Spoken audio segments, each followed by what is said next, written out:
Hello, good people of the world. My name is Donna. I'm older in life.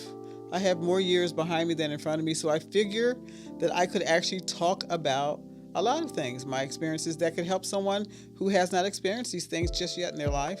Even if they never experienced it, but at least they can hear my story, and if they know someone else who have experienced it, they can share my story with them. I want to talk about being a caretaker for aging parents. So I am in my middle 50s, and I do have a mother who is in her 80s, and she lives with me. So I am her primary caretaker. I never figured that I would ever be in this position only because I have two other siblings, and I am the youngest of the three siblings. And I always thought that, the youngest ones, they are not the ones who actually take care of the parents when their parents get older.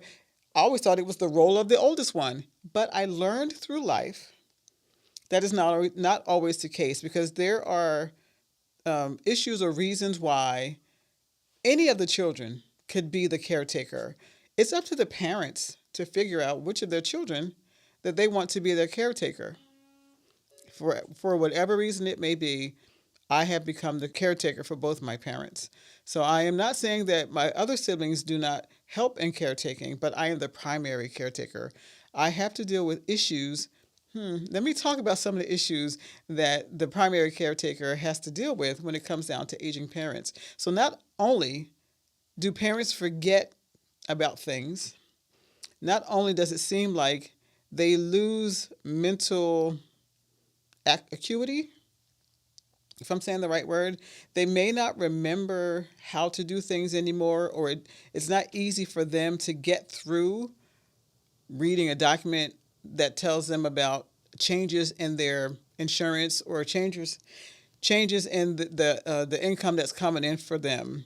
So it doesn't make sense to them anymore, and it all depends on the parent as well. Because I my husband, his mother, she's in her late 70s, and she lives by herself. She's very independent. She's still working because she wants to, and so my husband would be her caretaker from a distance, but she's not in a position or to a place in her life where she's ready for someone to actually try to manage things for her that she can no longer manage. She's still doing a very great job on her own. But my mother decided she wants to, she likes to have that human interaction throughout the day. So she lives with me. There are no complaints besides you do have to learn about yourself. You have to learn how to deal with aging parents. You have to develop patience if you don't have it. And if you did have patience, you have to develop greater patience. Because I say to my mother all the time, because you are older, you will have grace from a lot of people. So if you're in the store and you're trying to get something off the shelf, or your basket won't roll right, or something happens, you drop something, there are so many people that will come to help an elderly person with whatever their situation is. I said, so mom, you have a lot of grace. I would lean into that if I were you. And that also means that I need to also show her grace. I've heard stories where parents, people talk about how, like a father or a male figure, he was a big, not only big in personality, but he was a tall guy, or he was heavier, or he was all these things that made him who he was when he was younger. But as he got older and the body changes, which it really does, you will see if you live long enough, or your parents or friends or aunts, uncles, favorites, whoever, you will see these changes in their body. They shrink, they get smaller, they get shorter, they get thinner. Their outside appearance looks different. And with that, you just have to adjust and learn that, and understand that they are going through a metamorphosis of their own. And that metamorphosis is not only physical, it's also mental, it's cognitive, it's all the things that you once took for granted. They can't take for granted anymore, because they can't think as fast, or they don't remember how to do things. They forget names. I forget names. I've always forgotten names, so it's nothing new for me. I forget things, and I've always been one of those absent-minded people. Um, but I don't see it as a, like there's something wrong with me. That's just how I'm made up. But when you see someone who did not used to be absent-minded or forgot names, and you start to see that happening in their lives, just understand that their body is transforming. It's preparing for something, and we need to have that understanding. And when a parent, I have, when a parent challenges your intellect, they challenge your patience, they challenge your grace. They will challenge you in a lot of ways. Guess what you have to do? You have to grin and bear it. I tell you, it is not easy. I have to pray a lot. I ask God for help all the time. I'm like, ugh, God, I love my mother. I know I love my mother. Please help me to be more patient. Please help me to be more graceful with her, show more grace towards her, because I understand that she is going through a difficult time.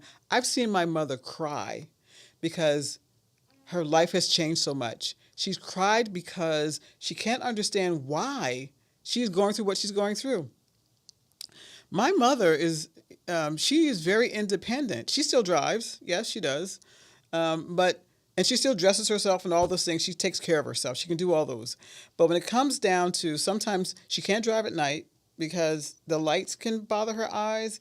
And I think she's also concerned that she might get lost because it's dark and she can't really see that well at night because of the oncoming traffic. But I also feel like she's also forgetting how to get around. I just wanted to say that she is very independent. The thing that I wanted to add about her is that she does require me to do a lot of things that I'm just not used to doing. I've had to change my mindset as well because I'm so used to my mother being this independent person. I am so used to my mother being my mother. She's like the person who raised me. She's the person she's the example before me. So to see her go through these changes, sometimes I have to remember that she is going through this change because it's not, well, you should already know how to do that, or why can't you do that? No, it's not that. No, you cannot rely on her to be the old her because she's now a different person in her life. I have a lot of stories about what it's like to actually be the caretaker of an aging parent.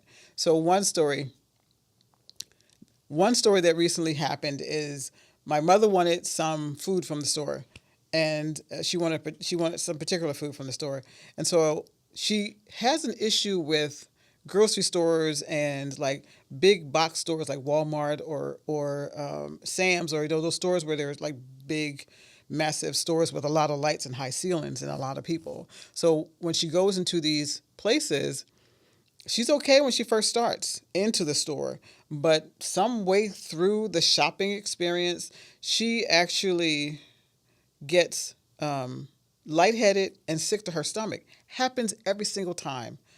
It doesn't matter that she goes early in the morning when there's less people. It doesn't matter that she's wearing her shades, because these are things that are recommended that she should do to try to mitigate her experience of being in the store with the lights and the high ceilings and all the people. Doesn't matter. When she goes, she still experiences this. So the other day, she wanted this food from the store, and I said, okay, you know what, Mom? You ride in the car and I'll go inside the store. You just wait in the car for me to come out. So I shopped for a few additional things that she wanted to make sure that she had what she needed. And so I came back and we went home. She opens the bag of the particular food that she wanted. She looked at it. She was just like, yeah, I don't want this. She didn't say it like that. She said it more like, something's wrong with this. Somebody has carried it around the store and they were picking food out of it. I was like, oh my gosh. I doubt that's what happened. But she did not want it, and she could not go to the store. Now, here's my challenge. I'm frustrated because I'm like, what? No one's carried this food around the store and ate off of it and put it back in the place where it was. It was probably an instance where the store employee was bagging. They were putting the food into the bag. A bone or something, sort of, they went to pick it up and the bone sort of came out because it's rotisserie chicken. I might as well just say it. because it's cooked so thorough that the bones are loose. And it probably just fell off, and they just put the chicken in the bag without one of the chicken leg bones, so the drum. So my mother's idea is someone had their hands inside the bag and they they did something. I was like, okay, so I'm frustrated. I'm not agreeing with her story. She's not agreeing with my story. So what do I have to do as a loving daughter, as the caretaker for my mother? What did I have to do? I had to swallow my frustration. Say, okay, let's go to the store. Let's return it. We get back in the car, and all the way there, I'm thinking to myself, she should go in the store and return it, not me, because there's nothing wrong with this food. But that's not what I did. When we got to the store, I parked where she could see. I parked close enough to the front door, not in handicap, because I drove my car, and I don't have handicap licensing. So I parked close enough where she could see the front door of the store, and then left the car running. I go inside. I return the chicken, and while I was there, I said, let me go and check and see if they have put out more. Because the first time I went to the store, they only had like maybe 4 bags in the display. So I'm like, let me check and see if they put out some more. So I did go and I checked, and they did. They had put out some more. I checked the bones to make sure that every bone was accounted for before I took it up to the register and paid for it. So I brought it back out, and she was surprised. She says, oh, I didn't think you were going to bring out anything else. I thought you were just returning it. So I felt better after I did what I did because, being a caretaker takes patience. And I was happy to see that she was happy. I did say to her while we were in the car, please open that bag and please look at every bone on this chicken. Please look at everything. Look at the skin. Look at it all before we leave this store parking lot. That's exactly what she did. She's like, Donna, I trust if you went to the store and get it, I know you got the right stuff. I'm like, I still want you to take a look at that chicken in that bag before we leave this store parking lot. She did, and she says, okay, everything looks fine, Donna, like I knew it would. Okay, Mom, we can go home now. We all went home happy. I thanked God whew, that I understood what I needed to do. I understood that life is different for her. And it could be different for any of the aging parents. We really do need to learn how to live with our parents who they raised us. They took care of us when we were children and we didn't know how to do things. And so now the roles are slightly reversed. My mother has said to me, yes, mother, or Donna, stop being mother, or stop mothering me, something like along those lines. I'm like, okay, I get it, Mom. I hear you. But we sort of do change roles where I am the caretaker of an aging parent and I need to have patience and grace towards them. And that's what I do. So anyone else who may be experiencing a difficult time being a caretaker, or anyone else who knows someone who needs a caretaker, I'm going to see if I can find some information to post at the end of this podcast, or I'll put it in the description below that have links to help for those who are caretakers and how you can find information and support for you, because we do need support as well. My siblings do support me. They actually will encourage my mother to come stay with them for a few days, which she does not like to do. My mother she's comfortable in my house. And when I say that, I mean, she likes how everything is set up. She has her own private space. She can go into her room. She can close her door. She can do whatever she wants to do in her room. So my mother really loves spending time with all of her children. And my oldest I can't say her favorite, but she sort of treats the oldest a different way. So my sister have to say, Mom, I need you to come help me do something. And Mom, because she is a problem solver, Mom is also the one who wants to assist her children in whatever needs that they have. That's the carrot. You just say, Mom, I need you to come help me do something. And I need you to stay over for, you name the reason. And she'll begrudgingly do it, but she'll be okay once she gets there. Because I know I've experienced where she is It's almost the time for them to pick her up or for her to drive over to them. And she was like, "Oh, I really don't want to go." I'm like, "Mom, you're already committed to it." She's like, "Yeah, I know." And she'll go, she'll do it, and she'll have a nice time. But that's a way for my siblings to be a support system for me. They call her, they check in on her. My nephews check in on her, which I'm grateful for. People are there. Her friends call her all the time. My mother's siblings call her. She calls them just to make sure that everybody knows that everybody else is doing okay. So if you need a support system, please reach out to someone. Please find some way to even have a respite for your own self.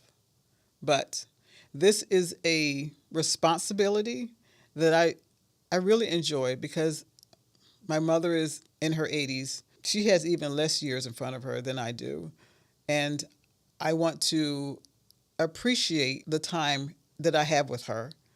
And so if it means I need to give in more to what her needs are or her requests are, then that's what I shall do because she's my mom and I'll do for her whatever she needs. I love her dearly. So I hope that I have helped someone know that they are not alone. I hope that I help someone to see that there is some joy, and then there is some fun times, some funny times for being a caretaker for an aging parent. So, thank you for listening, and I'll see you soon.